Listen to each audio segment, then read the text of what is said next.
시작을 해보도록 하겠습니다. 안녕하세요. 서바이벌 SF 키트 토끼 한 마리 홍상주의자입니다. 반갑습니다. 네, 저희 오늘은 단신으로 찾아왔습니다. 그럼 단신을 시작을 해보도록 하겠습니다. 저희 근황 토크도 뭐 같이 할 거예요. 네. 같이 할 거라서 자 이렇게 하면 아마 보이시겠죠? 일단은 댓글 소개부터 해보도록 하겠습니다. 네, 잘 보이는 것 같네요. 저희 이게 아마 인스타그램이었던 것 같아요. 인스타그램에 네. 220화에 최희택 작가님이 지금 채팅창에도 계신데 네. 중간에 제 모습이 나서 깜짝 놀랐어요. 감사히 잘 봤습니다 라고 해주셨어요. 저희가 저번에 황무거 작가님이랑 같이 북토크 하신 거를 소개를 드렸죠. 네. 그래서 이렇게 댓글 달아주셨고요. 너무 감사합니다. 그리고 페이스북에 최지영님께서 이윤아 작가 너무 좋아요. 최근 단편들도 다 너무 좋아요. 이렇게 달아주셨습니다. 그 다음에 더더더님께서 팟빵에 3월 31일이 트랜스젠더 가시화의 날인데 트랜스젠더 작가님의 작품을 소개해 주셔서 감사합니다 라고 해주셨어요. 사실 저희가 의도한 건 아니었거든요. 의도한 건 아니었지만 네, 이럴 때는 네. 의도했다고 얘기해야 된다고 하던데요. 그렇구나. 아이고, 저희 의도를 알아봐 주시다니. 라고 해야 된다고 하던데요. 이렇게 찰떡같이 알아봐 주시다니 이렇게 해야 되나요? 네. 그렇구나. 그래서 저희도 이렇게 알려주셔서 너무 감사하고 또 시의적절한 방송을 하게 돼서 되게 뿌듯하네요. 그 다음에 다솜799님 아주 꾸준하게 저희 후원을 계속 해주고 계시죠. 너무 감사합니다. 그래서 226화 애프터양을 다뤘던 에피소드와 225화 배명훈 작가님 에피소드 이거는 배명훈 작가님께서 트위터로 직접 리트윗도 해주셨더라고요. 네. 그래서 너무 뿌듯했고 그 다음에 223화 또 1000캐시씩 후원을 해주셨습니다. 감사합니다. 자, 그 다음에 김요성님께서 유튜브에 댓글을 달아주셨어요. 그래서 배명훈 작가님의 신작 소설집이 출간됐군요. 영상 잘 보겠습니다. 소개와 이벤트 감사합니다. 라고 해주셨습니다. 저희도 감사합니다. 자, 그러면 이렇게 댓글을 소개해봤고요. 제가 좀 빨리 하나요? 아니요, 괜찮은 것 같습니다. 괜찮나요? 네. 그러면 저희 최근 본 작품들 좀 수다를 떨까 합니다. 제가 그 공성님한테 이것 좀 소개하고 싶다라고 했던 게 애니메이션이 하나 있어요. 그 이드 인베이디드라고 해가지고 뭐 이드라는 게 이드라고 읽힐 수도 있고 그 다음에 일본어로는 보통 이제 영어를 좀 이상하게 읽잖아요. 뭐 예를 들면 아이스크림을 아이스크림으로 뭐 이렇게 네. 읽든 마크도나르도 뭐 이게 맥도날드고 이런 식으로 읽는데 그래서 이들을 이도라고 해요. 그럼 이도라는 게 그럼 일본어로 우물이라는 뜻도 되거든요. 그래서 약간 중의적인 의미로 이제 이들을 쓰고 그래서 작중에서도 이 이드라는 것과 이도라는 것과 뭐 이런 것들이 계속 나옵니다. 그래서 이게 어떤 거냐면 이드는 이제 그 에고 뭐 이런 거 있잖아요. 왜 그 철학적인 그 용어에 나오는 네. 이드는 슈퍼에고, 이제 에고. 그쵸. 네. 뭐 자아 뭐 이런 거잖아요. 네.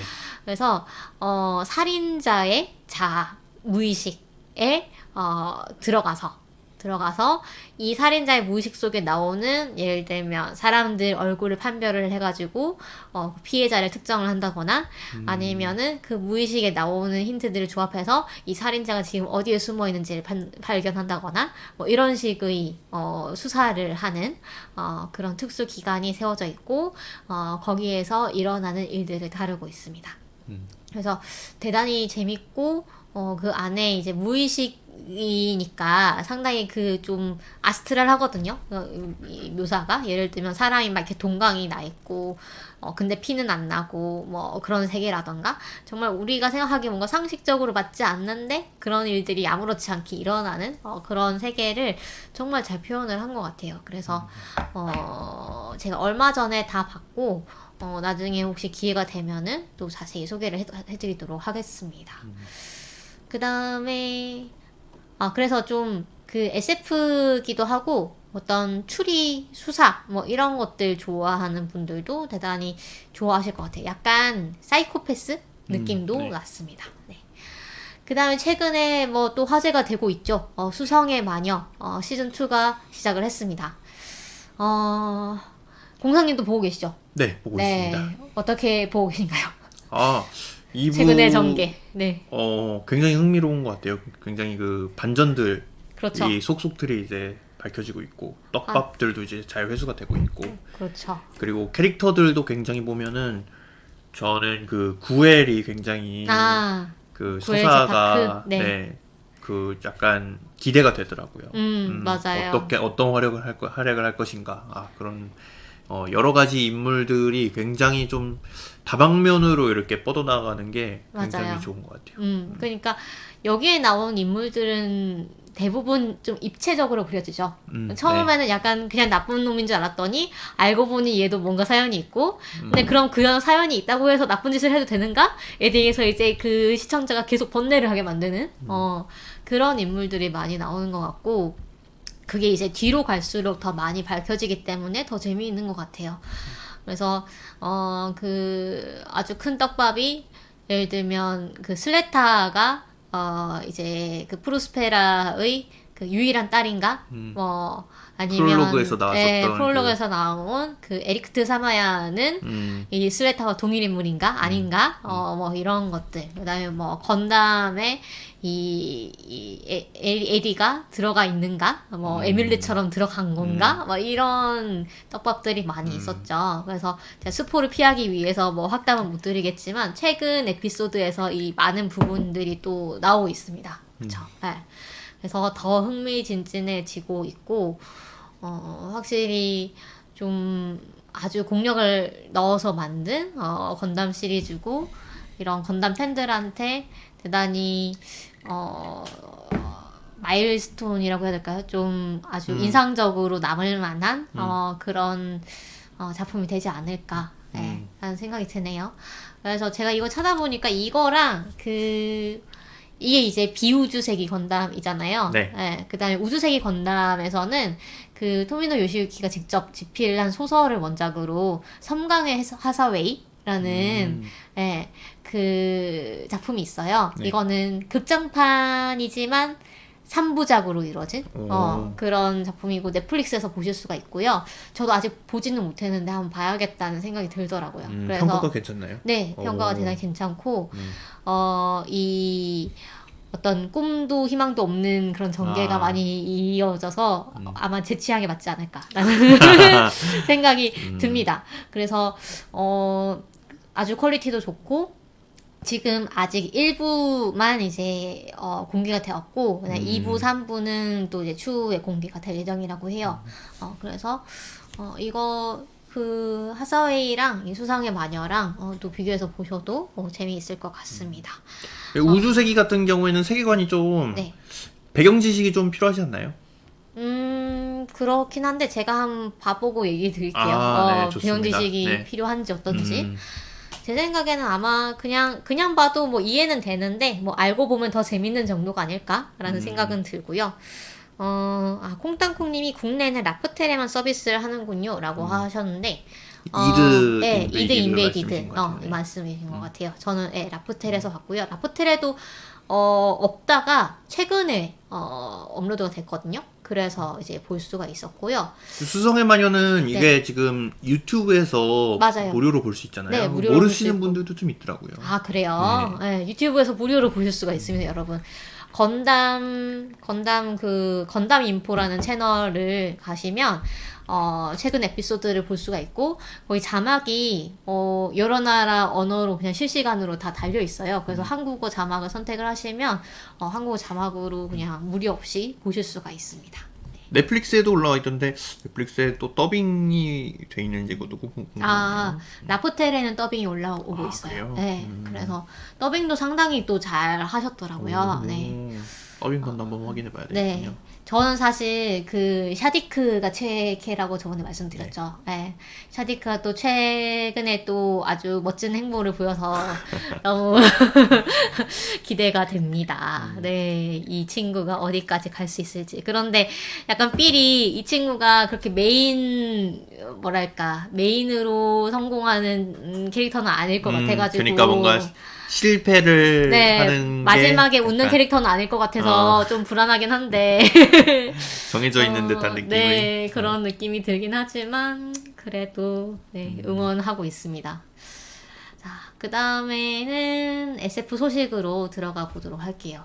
네. 아, 혹시 그 넘어가기 전에 공상님은 혹시 최애캐가 누군가요? 저요? 아직은 근데 잘 모르겠어요. 아직은 이제 이야기가 더 나와봐야 할 것 같은데, 근데 저는 뭐 서사가 만약 예상되는 대로 좀 진행이 된다면은 구엘 쪽이 좀 뭔가 약간 짠하면서도 약간 어떤 인간적인 모습을 보여주면서 그 안에서도 뭔가 좀 극복하는 그런 모습을 보여줄 것 같아가지고 그런 그렇죠. 네. 네. 그냥 극복 서사 이런 거 좋아해가지고 구엘은 근데 너무 심하게 굴리지 않나요? 네. 그가 불쌍하니까 너무- 그 약간 마음이 동하는 거죠. 네, 너무 불쌍하던데요? 참. 네. 그 아마 시즌 1을 보신 분들은 아시겠지만 시즌 1에서 상당히 이제 불쌍한 전개가 되었는데 시즌 2에서 최근 에피소드에서 더 막 또 불쌍하게 굴러가지고 네, 안타깝더라고요. 자, 그러면 SF 소식 다뤄보도록 하겠습니다. SF 카니발이라고 해서 일본 SF 작가 일본 SF 작가 클럽에서 주최를 한 SF 팬들을 위한 이벤트가 있었습니다. 일본에서. 그래서 여기에 있는 이벤트 중에 일부를 또 온라인으로 한국에서도 볼 수가 있었고요. 근데 일본은 또 이런 이벤트를 다 유료로 하더라고요. 그래서 뭐 그렇게 비싸진 않았지만 한 10,000원 정도? 이렇게 등록비를 내고 듣는 방식이었습니다. 그래서 둘째 날, 4월 22일부터 23일까지 이어졌는데요. 주 이제 이벤트는 작가들의 사인회가 계속 이어지고 그 다음에 메인 스테이지에서 어떤 토크쇼라던가 대담이라던가 이런 것들이 이어지는 방식이었고요.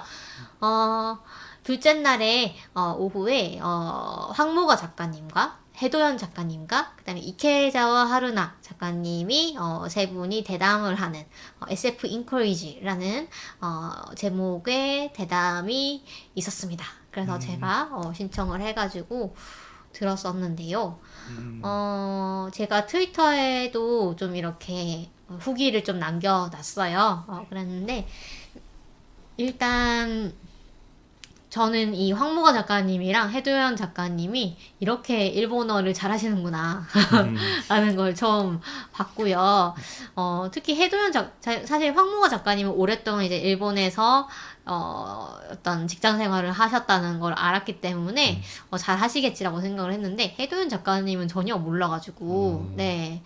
그래서 해도현 작가님은 또 아내분이 중국분이시라고 하더라고요. 네, 그 다음에 일본에서 한 10수년 동안 공부를 하셨고, 그래서 정말로 그야말로 본인이 이 동아시아적인 그런 환경, 한중일을 아우르는 그런 환경에 계신 분이더라고요. 그래서 해도현 작가님은 또 지금 한국 SF 작가 연대의 그 부대표를 맡고 계시더라고요. 네, 그래서 그 얘기도 있었습니다. 어쨌든 그래서 그 두 분이 다 이제 일본어로 통역 없이 참여를 하셨고, 그다음에 이케자와 하루나 작가님은 아실지 모르겠지만 성우시고 그 다음에 SF 작가시기도 하고 그다음에 SF 평론가시기도 하고 대단히 또 다독가라고 하십니다. 그래서 또 어렸을 때 외국에 살다 오셔가지고 외국어도 되게 잘하시고 그 다음에 그래서 일본 SF 작가 클럽의 지난 기수 회장이셨어요. 네, 회장을 하셨고, 그래서 뭐, 예를 들면 SF,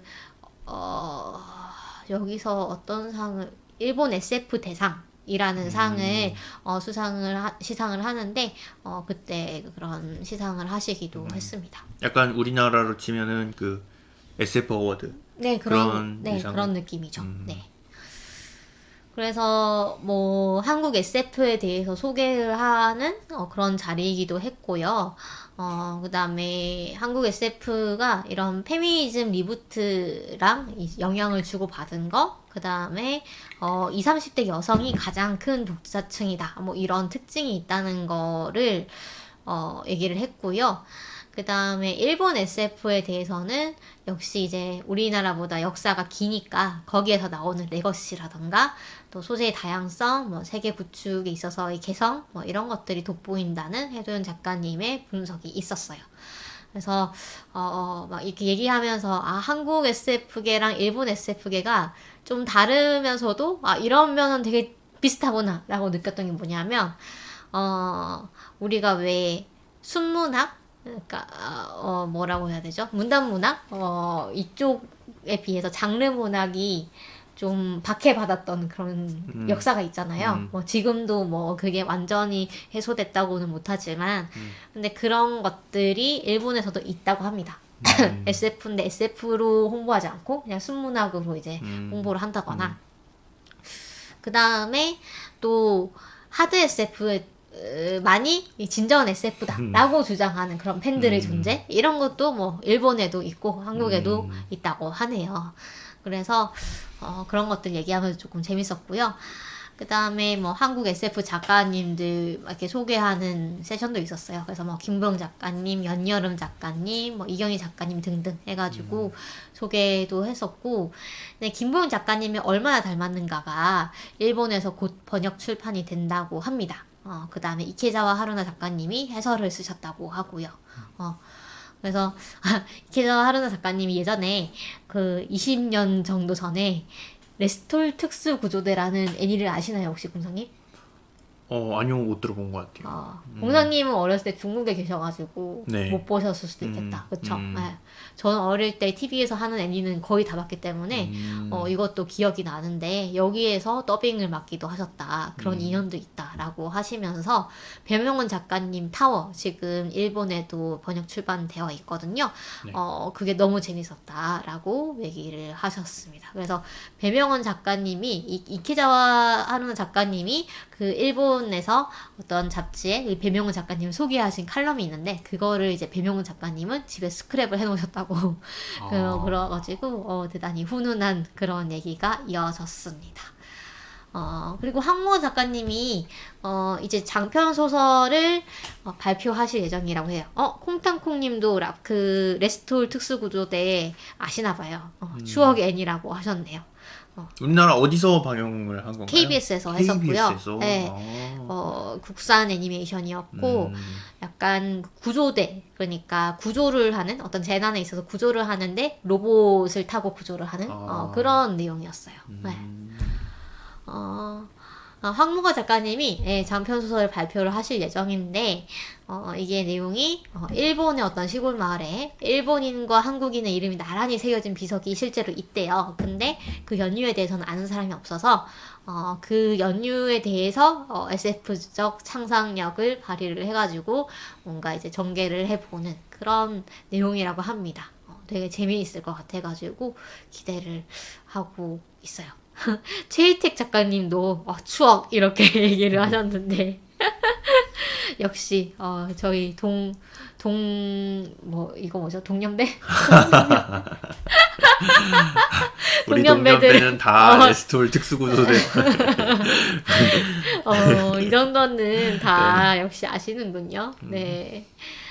자, 그런 재미있는 그런 대담이었습니다.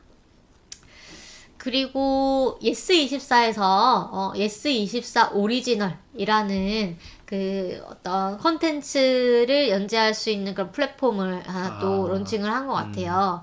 그래서 이게 플랫폼인지 아니면은 그냥 웹진? 오리지널 컨텐츠를 좀 론칭하는 그런 곳인지는 저도 잘 모르겠는데요. 네.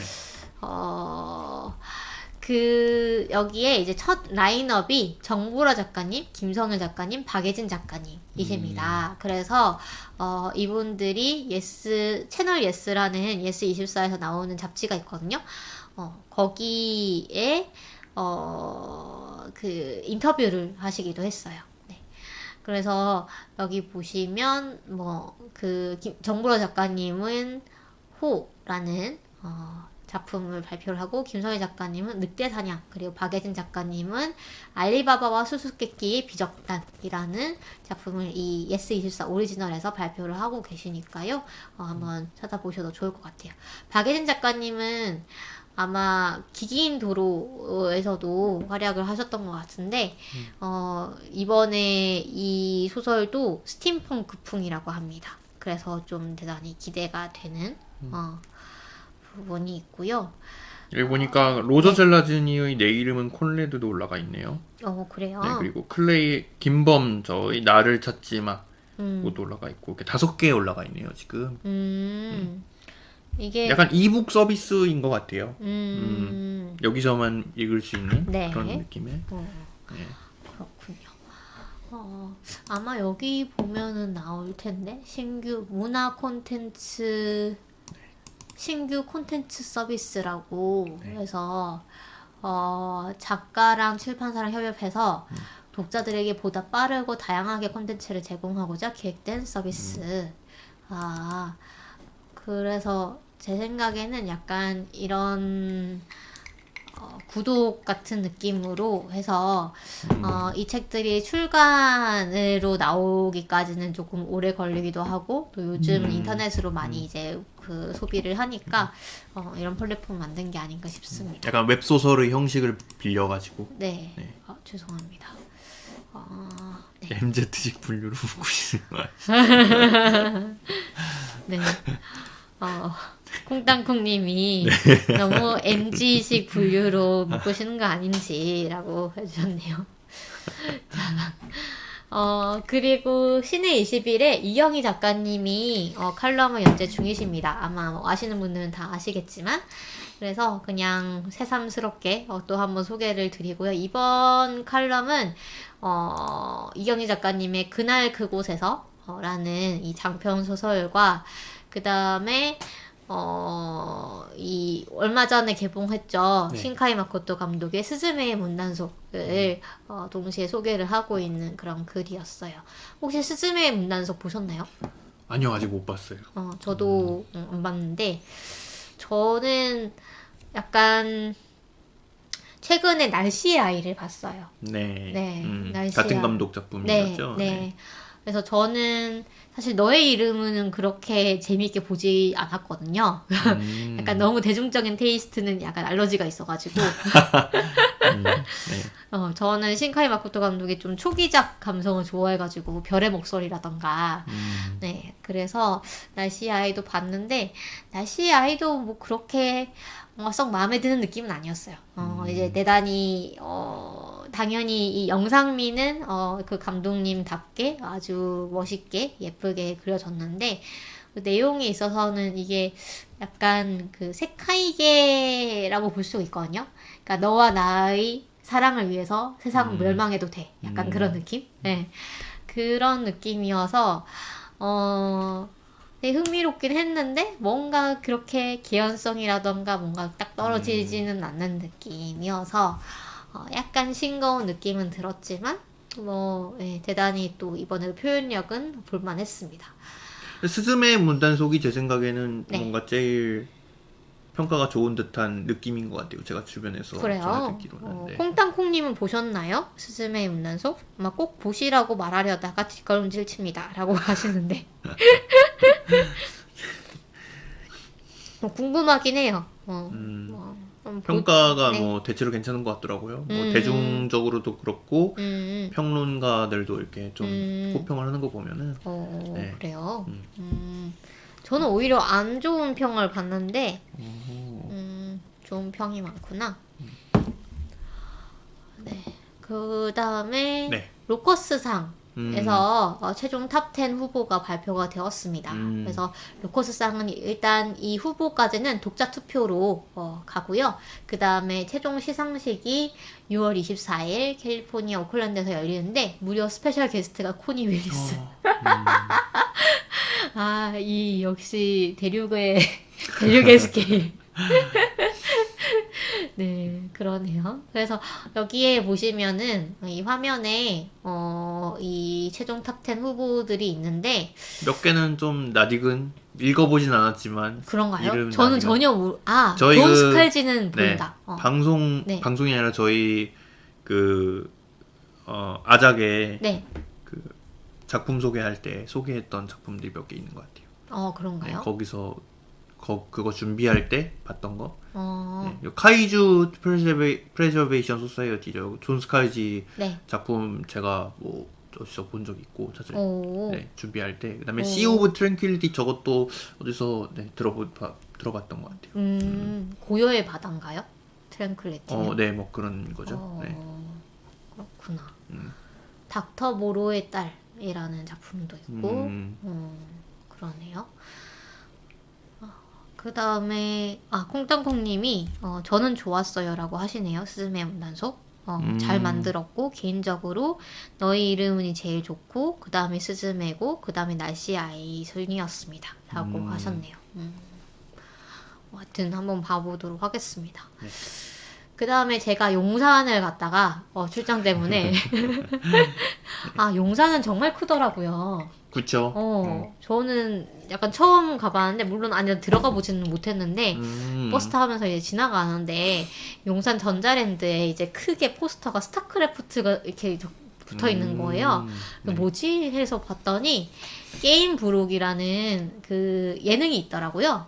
웹 예능이 그 이제 아프리카 TV랑 네. 이렇게 그 협력해가지고 만든 게임에 대해서 다루는 예능이 있는데 뭐 김희철 씨 나오고 뭐 이렇게 하는데 거기에서 만든 전시회 스타크래프트에 대한 전시회를 하는 거더라고요. 찾아보니까 그래서 이 용산 보면서 저희 그 지금 다이애브에 보면은 그 용산이 거의 네. 이제 마의 속을 같이 그려지는 네. 그런 작품이 있잖아요. 그래서 VR 기기 쓰고 사람들이 돌아다니고. 네, 그것도 좀 생각이 나고 그래서 좀 재밌었는데 어쨌든 이 전시회는 스타크래프트 더 히든이라는 전시회입니다. 뭐 여기 보시면 저그의 해처리 안은 어떻게 생겼을까? 그 다음에 뭐 파일런의 에너지는 어떤 형태일까? 뭐 이런 다양한 궁금증들을 이제 상상력을 풀어낸 그런 전시라고 하네요. 그래서 실제로 구현된 이런 미네랄을 보기도 하고 이거는 뭔지 모르겠어요. 아마 스포닝 풀이 아닐까라는 생각도 드는데 네, 그래서 이런 식으로 만들어 놓고 예를 들면 그동안에 이제 예전에 있었던 그런 스타크래프트 명 매치 같은 것들 또 이제 틀어놓고 있고 여러 가지로 이 스타크래프트 팬들이 즐길 만한 그런 전시회인 것 같아요. 그래서 보니까 오픈 기념으로 이 게임 브록에 나왔던 임요한 선수랑 뭐 홍진호 선수 이런 분들이 가가지고 뭐 사인을 하기도 하더라고요. 그런데 제가 찾아보니까 리뷰가 하나도 없어요 아직. 네, 그래서 그렇게 흥하지는 않는 전시회인 것 같다라는 입소문을 많이 못했나 보네요. 네, 그런 느낌은 들긴 하지만 오늘 굉장히 준비를 많이 한 것 같은데 좀 아쉽네요. 네, 그래서 혹시 시간 되는 분들은 한번 들러보셔도 좋을 것 같습니다. 그러면 그 다음에는 이제 과학 소식을 할 건데 과학 소식이라고 쓰고 사실은 AI 뉴스가 그냥 대부분이라 가지고 네. AI 뉴스를 좀 얘기해 보도록 하겠습니다. 이거는 조금 된 뉴스긴 해요. 네. 지난 3월 말쯤에 인공지능 개발을 6개월만 중단하자라는 공개 서한이 올라왔고 1,000명의 IT 전문가들이 서명을 했다. 근데 1,000명이 아니죠. 여기 보시면은 27,000명이 지금 서명을 했네요. 네. 그래서 어제 제가 이거는 캡처를 했는데 여기가 퓨처 오브 라이프 재단이라는 곳에 올라온 겁니다. 여기가 퓨처 오브 라이프도 좀 말이 많더라고요. 네, 여기에 후원자로 일론 머스크가 있습니다.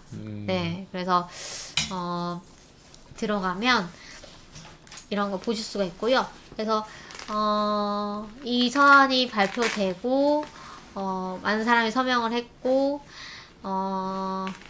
이거에 대해서 뭐 여러 가지 뭐 의견이 많더라고요. 네, 그래서 요지는 그거예요. 인공지능은 너무나 강력하고 우리가 통제할 수 없을 수 있으니까 좀만 더 이제 천천히 이거를 개발을 하자. 그래서 GPT-4보다 강력한 인공지능 훈련을 중단하기를 촉구합니다. 라고 하는 건데, 근데 이거에 대해서 이제 의식 눈초리를 보내는 의견들이 있는 거죠. 왜냐하면 GPT-4보다 강력한 인공지능은 사실 오픈 AI만 가지고 있는데, 그럼 오픈 AI를 결국은 견제를 하고자 하는 그런 서한이 아니냐라는 얘기고요. 경쟁자를 이제 그렇죠. 제거하기 위한. 그렇죠. 네. 그다음에 이게 효과가 있겠느냐라는 얘기도 있고, 그래서 뭐 일론 머스크랑 뭐 스티브 워즈니악이랑 뭐 앤드류 양이랑 뭐 이런 사람들이 서명을 했다고 합니다.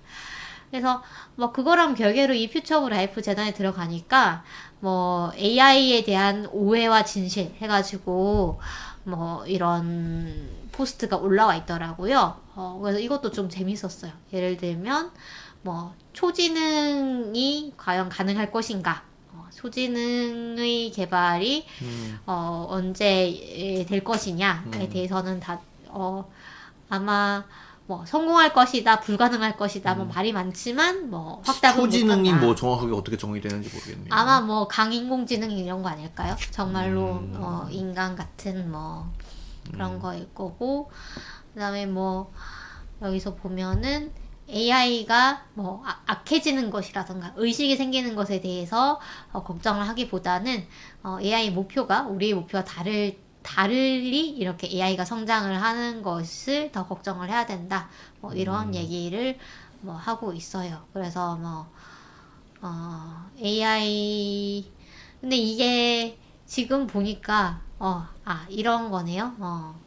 위험하다고 그냥 생각하기보다는 우리가 미리 계획을 해야 된다. 이런 얘기를 하는데, 지금 보니까 약간 또 아까 그 공개 서한이랑 좀 비슷한 논조의 얘기인 것 같기도 합니다. 하여튼 이거를 제가 링크를 다 드릴 텐데, Benefits and Risks of AI 뭐 해가지고 여러 나라 언어로 번역을 해가지고 올려놨어요. 그래서 네, 그런 게 있습니다. 어쨌든 이거에 대해서 공상님은 어떻게 생각을 하시나요? 글쎄요, 이게 근데 사실은 뭐 통제가 되는 수준의 어떤 일인지 잘 모르겠는 것 같아요. 그렇죠. 사실 돈이 걸린 거잖아요. 자본의 문제고. 네.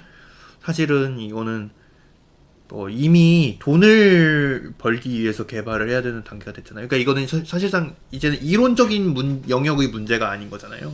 누가 먼저 개발해서 누가 먼저 파느냐의 문제가 됐는데, 과연 이걸 우리가 그 자본의 이 홍수를 막을 수 있느냐, 이런 걱정이 일단은 앞서는 것 같고, 그리고 인공지능이 이제 개발이 되면은 사실은 또 걱정이 되는 거는 이제 자본의 편중이 이제 기계 로봇이 나왔을 때, 뭐 증기기관이 나왔을 때도 사실 같은 문제가 있었잖아요. 증기기관이 나왔을 때 막 이제 사람들이 공장으로 이제 더 열악한 환경으로 내몰리고 막 아동 이제 노동에 투입되고 그런 일이 있었잖아요. 사실 지금도 인공지능 개발할 때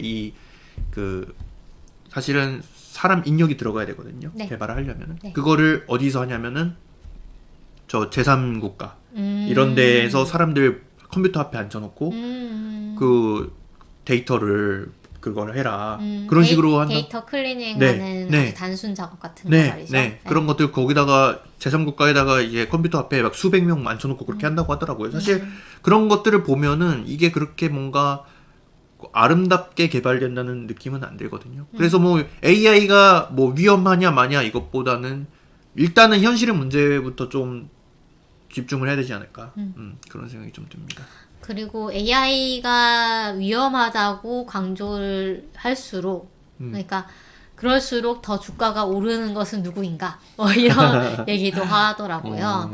그래서 막연히 그냥 이런 불안감을 이제 막 불러일으키는 것보다는 실제로 어떤가 이런 걸 좀 더 정확하게 짚고 좀 더 실질적인 얘기를 해야 되는 거 아니냐라는 얘기도 있더라고요. AI 개발 리포트 같은데 맨 마지막에 보면은 꼭 그런 얘기 했대요. 우리 AI가 만약 어떻게 되면 얼마나 위험할 거다 막 이런 얘기가 꼭 들어간다고 하더라고요. 예. 그러니까 그런 게 오히려 그 회사 이익에 도움이 되니까 넣겠죠. 네. 그래서 콩땅콩님이 우리는 하루빨리 집에 있는 로봇 청소기에게 정중히 대해야 합니다. 그들은 우리의 행동을 뭐죠? 기억할 거다. 것입니다. 로봇 청소기는 기억할 것입니다. 그렇군요. 네. 네. 그래서 여러분들도 이제 챗GPT가 처음 나왔을 때와 지금을 비교를 해보시면 이게 일단 도구다. 도구라는 거에 대해서 다들 이제 익숙해져 가는 것 같아요. 그래서 뭐 물론 사실 이 챗GPT도 뭐 우리 또래의 사람들은 잘 알겠지만 네. 제 생각에는 한 5, 60대만 돼도 뭐 이런 게 나왔는지 어떤지 이런 것들도 잘 모를 수도 있을 거라고 생각을 하거든요. 그런 것들 보면은 정보의 불균형도 점점 심해지죠. 저 그런 것도 봤어요. 트위터에 시사인이었나? 아, 그걸 네. 보고 할아버지가 이거 어디서 사냐고. 맞아. 어디서 사냐. 뭐 기계를 사야 되냐. 약간 전자사전인 것처럼 그렇게 물어보신 할아버지도 있다고 합니다. 그리고 테드 창이 이런 얘기도 했죠. 챗GPT는 웹의 흐릿한 JPEG입니다. 라는 얘기인데 압축 기술이라는 거죠. 네, 그러니까 텍스트 압축 기술. 손실 압축이라는 거죠. 네. 네. 그래서 정보가 많이 있고 원본이 따로 있는데 그거를 손실 압축을 한 거라서 그래서 우리가 뭘 봐야 되는가? 뭐 예를 들면 뭐 당신이라면은 뭘 선호하시겠어요? 뭐 이런 식으로 끝나는 말인 그 글인 것 같은데 이제 뉴요커에 기고를 하는 글입니다. 그래서 보시면은 이 영어를 읽기에 힘든 저 같은 분들을 위해서 한글 번역 요약을 해놓으신 분이 또 있더라고요. 그래서 이런 것도 참고를 하시면 좋을 것 같은데 여기에 이 한글 번역본에 네. 댓글이 또 재밌어요. 댓글로 뭐 이거에 대해서 동의하는 분도 있고 동의하지 않는 분도 있고 이 JPEG라는 게 예를 들면 논문이 있고 논문의 요약본이라고 한다면 논문 요약본은 충분히 유용하지 않느냐 이런 얘기를 하시는 분들도 있고요. 테드 창이 뭐 네. 그게 뭐 나쁘다 이런 얘기를 하진 않은 것 같아요. 그래서 뭐 여러 가지 얘기가 있어서 이것도 한번 보시면 재밌을 것 같습니다. 네. 그래서 이게 테드 창이 뭔가 그 테드 창에 대해서 동의하는 분도 있고 동의하지 않는 분도 있고 내가 SF 작가로는 되게 좋아하지만 이 사람은 좀 잘못 짚은 것 같은데? 라고 하는 사람도 있고 그렇더라고요. 요 글을 네. 테드 창이 네. 챗GPT를 써서 작성을 했다라는 주장도 있더라고요. 왜냐하면 최근에 뭐 챗GPT가 쓴 것인지를 이제 판별해주는 네. 그 AI가 나왔잖아요. 네. 그거를 누가 이거를 넣어봤어요. 네. 그런데 AI에 의해 작성된 글이다라고 나와가지고 뭐 아. 이게 얼마나 정확한 건지는 알 수 없지만 그렇군요. 네 그런 이제 루머도 있었습니다. 그렇군요. 그래서 뭐 어떻게 전개가 될지는 저도 예상은 잘 안 되지만 뭐 이런 의견도 있었습니다. 사실 이 챗GPT가 아직 뭐 진실을 이렇게 얘기하는 건 아니잖아요. 이 네. 손실 압축 과정에서 아직 뭐 그게 완벽하지 않은 건지 아니면 그게 뭐 가능한 건지 불가능한 건지 모르겠지만 계속 이제 거짓말을 만들어내잖아요. 그렇더라고요. 이 거짓말, 가짜 뉴스가 사실은 이미 오늘날에도 커다란 문제잖아요. 그렇죠. 이 가짜 뉴스 문제를 과연 더 심화시킬 건지 뭐 그런 거에 대해서 좀 고민을 해야 되지 않나. 그런 부분에 대해서 좀 짚는 게 아닌가. 그럴 수 이런 있죠. 생각도 들고요. 네. 네. 그리고 저는 약간 이게 그래서 사실 저는 잘 안 쓰게 됐는데 가짜 정보를 자꾸 줘가지고 그래서 이게 정말로 뭔가 지식을 얻기 위해서 쓰기보다는 내가 어느 정도 알고 있는 상태에서 있는 상태에서 뭔가 정리를 하는데 그 공이 드니까 그거를 조금 대신시키는 정도로 써먹어야 되나라는 생각도 들고, 그러니까 이게 어떤 데이터가 확실히 있고 그 데이터셋을 확실히 쓰도록 이렇게 설계를 하는 경우에는 대단히 유용하지만, 예, 뭔가 그런 가짜 정보도 있고 뭐 뭔지 모를 아주 많은 정보들 사이에서 이걸 쓸 때는 그런 위험 부담을 감수를 해야 되는 것 같아요, 아직까지는. 네. 그래서 스탠포드랑 구글이 같이 협력해가지고 챗GPT로 자발적인 상호작용을 하는 NPC를 구현을 했다는 소식도 있었습니다. 이게 들어가 보면은 게임 데모를 직접 볼 수가 있어요. 네. 그래서 플레이를 누르면 이게 원래 요 위에 뭐가 뜨던데? 이렇게 뜨죠. 그래서 약간 심즈 같은 이런 자고 있네요, 다들. 잘 시간인가 봐요. 여기 양치하러 가는군요, 네, 저 친구. 네. 그래서 이런 얘네들의 행동을 예를 들면 지금 깬 AK라는 친구를 보면은, 이 친구는 아예샤 칸이라는 친구고, 디테일을 보면은 뭐 이렇게 컨버세이션 뭐 이런 내역도 나오고 이래요. 그래서 얘네들이 뭔가 사람이 하는 것처럼 뭐 예를 들면 뭔가 파티를 만들어 놓으면 파티에 맞춰가지고 뭐 방문을 한다거나 아니면 다른 캐릭터들을 막 초대를 한다거나 뭐 이런 것들을 자발적으로 하는 모습이 확인이 됐대요. 그래서 우리가 예를 들면 게임을 할 때 NPC들이 그냥 뭐 똑같은 말만 반복하는 뭐 그런 NPC들이 아니고 정말로 나랑 이제 상호작용을 하고 이 NPC들끼리도 상호작용을 하고 이런 정말 자연스러운 그런 인공사회를 만들어서 플레이할 수 있지 않을까라는 그런 연구를 한 것 같습니다. 실제로 이런 AI를 게임에 집어넣으려고 하는 시도가 있는 것 같더라고요. 점점 나오고 있고, 네. 언젠가는 또 뭐 실제로 우리가 플레이할 수 있는 그런 네. 플레이할 만한 게임이. 그래서 예전에 보면은 그 김보영 작가님 소설이었나? 거기에 보면 NPC랑 네. 인간 막 구별을 못 해가지고. 구별을 못하는 그런 내용 있잖아요. 네. 스크립터였던 것 같아요. 네, 맞아요. 예. 그런 게 나중에는 정말 생길지도 모르겠네요. 그런 경우가. 네. 어쨌든 확실히 좀 재밌어질 것 같긴 합니다. 게임을 플레이하는 입장에서는. 그리고 AI가 만들어낸 한자를 누가 이제 트위터에 올렸는데, 이 엔피츠라는 일본어로 연필이란 뜻이죠. 그렇군요. 네. 그 엔피츠라는 분이 오에가키 AI, 그러니까 그림 그리는 AI, 스테이블 디퓨전이라는 요거를 가지고 한자랑 그 의미를 1만 자 정도 학습을 시켰더니 이런 한자를 쓰기 시작했다 막 이래가지고 이 해상도를 조금 낮추니까 훨씬 볼만한 한자가 나오더라. 그래서 뭐 여기 보면 피카츄도 있잖아요. 피카츄도 있고 베네딕트 컴버배치도 있고 일론 글쎄요. 머스크도 있잖아요. 저기. 네, 일론 머스크도 있고. 여기 화면이 조금 잘려가지고, 네, 요거를 좀 왼쪽으로. 이렇게 할까요? 네. 네. 이렇게 해주시면 좀 더 나을 것 같아요.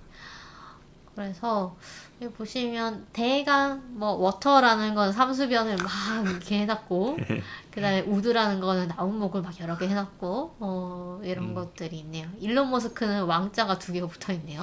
네. 확실히 왕 같은 존재긴 하죠 지금. 네. 그래서 유튜브도 재밌는 것 같아요. 유튜브. 네. 유튜브 어디 있죠? 왼쪽에. 네. 맨 밑에 줄에서 2번째. 네. 그러네요. 눈 목자에다가 네. 길이죠, 저게 길. 길도 뭐라고 하지? 네. 이렇게 흐르는 네. 부스를 해가지고 그러네요. 그래서 해상도를 너무 이게 그 출력 사이즈를 크게 했더니 이런 난장판이 되더라. 막 이렇게 얘기를 하기도 합니다. 재밌어요. 저런 글자가 있을 거 저게 뭔가의 문장이나 단어를 의미할 거라고 생각하면 재밌지 않아요? 그렇죠. 이거 뭐 이게 뭔가를 의미할 거라고 이제 상상해 보면 재밌을 것 같아요. 그렇죠. 네. 단어라기보다는 문장이 될 것 같긴 한데 뭔가 복잡한 의미를 네. 가질 것 같은. 그렇죠. 네. 네. 그리고 약간 그 어라이벌에서 외계인 문자 같은 느낌도 드네요. 그렇습니다. 그 다음에 이것도 재밌었어요. 생각을 읽어주는 인공지능이 등장했다. 텍사스대에서 뇌 영상을 텍스트로 재구성해주는 AI 시스템을 개발했대요. 지금까지는 뭔가 이 뇌파 분석기 같은 거를 전극을 가지고 막 꽂아가지고 분석을 했어야 됐는데 그러면은 너무 해석하는데 시간이 많이 걸려가지고 사실 실시간으로 뭔가 이 뇌에서 일어나는 일들을 파악하기에는 좀 힘들었다는 거죠. 그래서 fMRI라고 해서 그 fMRI가 아마 펑셔널 MRI였던 것 같은데, 그러니까 뇌에 무슨 자극을 준 다음에 그 자극에 대해서 활성화되는 그 부위를 알아내는 그런 장치예요. MRI가 그 뺑뺑뺑뺑 돌아가는 그게 MRI 네, 아닌가요? 그 자기 이 동그란 원통 안에 들어가가지고 하는 거. 네. 그래서 자기 공명으로 마그네틱 레조넌스로 해가지고 이미징을 하는 기계라고 저는 기억합니다. 그래서 그러니까 이 사람한테 뭔가 그러니까 드라마나 팟캐스트를 듣도록 한 다음에 실험자가 그거를 동시에 fMRI 스캔을 한 거죠. 그러면 뇌파를 이제 측정을 한 거. 내가 어떤 문장을 들을 때 뇌의 어떤 부분이 활성화되는지에 대해서 학습할 이 데이터가 일단 완성이 되는 거죠. 그래서 이 16시간을 측정을 해서 이걸 GPT-1에 학습을 시켜가지고 시멘틱 디코더라는 걸 만들었어요. 그러니까 이렇게 하면은 지금은 이렇게 이제 짝지어서 이제 데이터를 어떤 해답 데이터를 넣은 거고, 이제는 뇌의 어떤 부분이 활성화된다라는 그 영상만 있으면은 이 뇌가 어떤 생각을 한다라는 거를 알 수가 있는 거죠. 네. 그렇게 해가지고 이게 어떤 단어 하나하나를 이제 판별하다기보다는 전체적인 의미를 파악을 하는데 되게 뛰어났대요. 그래서 뭐 예를 들면 이제 무성 영화를 이 사람들이 시청을 했는데 그 내용도 상당히 정확하게 재현을 했다고 합니다. 네. 그래서 이거를 이 연구진에서는 뇌손상이나 뇌졸중이나 전신마비 등의 환자들이 이제 의사소통을 할 수 있도록 돕는 그런 용도로 쓰려고 한다는데, 또 일부에서는 이 기술이 사람의 생각을 훔치는 데 쓸 수 있다는 우려도 있다라는 얘기도 있네요. 네. 꿈속으로 들어가서 정보 훔치는 그런 그렇죠. 그 영화도 생각나네요. 네. 네. 그 다음에 마지막으로 삼성전자에서 업무에 챗봇을 사용하며 해고를 한다. 이런 이 기사가 있는데, 이게 뭐였냐면 챗GPT에 뭔가를 올리면 그걸 가지고 이제 인공지능이 학습을 하잖아요. 학습을 해서 다른 이제 거를 분석을 할 때도 그걸 쓰잖아요, 데이터를. 그러니까 어떤 기밀 데이터를 올리면 안 되는 거죠. 근데 삼성 내의 기밀적인 그 어떤 코드라던가 뭐 회의록이라던가 이런 거를 막 정리를 이 챗봇한테 시키려고 막 올려버린 거예요. 그걸 적발을 해가지고 아마 이런 조치가 나오는 게 아닌가라는 생각이 듭니다. 뭐 저는 이거는 뭐 합당한 조치가 아닌가. 삼성전자 내부에서 그래서 네. 자체적으로 네. 뭔가 업무에서 도움을 줄 수 있는 AI를 만들고 있다. 이렇게 얘기를 하더라고요. 뭐 필요할 수 있겠네요. 네. 자, 그러면 여기까지 오늘 하겠습니다. 네, 저희 준비한 게 너무 많았네요. 앞으로 양 조절을 좀 잘 해야겠어요. 네, 그럼 오늘 단신 본의 아니게 풍성하게 다뤘는데, 네. 다시 저희 그 댓글마저 조금 읽고 마칠까요? 네. 홍땅콩님이 자기들끼리 노는 NPC라니 이제 인싸가 아니면 게임 안에서도 소외될 시대가 머지 않았군요. 라고. 저도 좀 아싸라서, 좀, 그렇게 생각하면 좀 걱정이 되기도 하네요. NPC가 이제 님 친구 없음 이렇게 플레이어를 놀리는 너랑 안 놀래? 이러고. 님 노잼이 이렇게. 네. 그러네요. 그러면은 저희, 이제 마치고, 저희 다음 단신으로 다음 주에 돌아오도록 하겠습니다. 여러분, 다음 주에 만나요.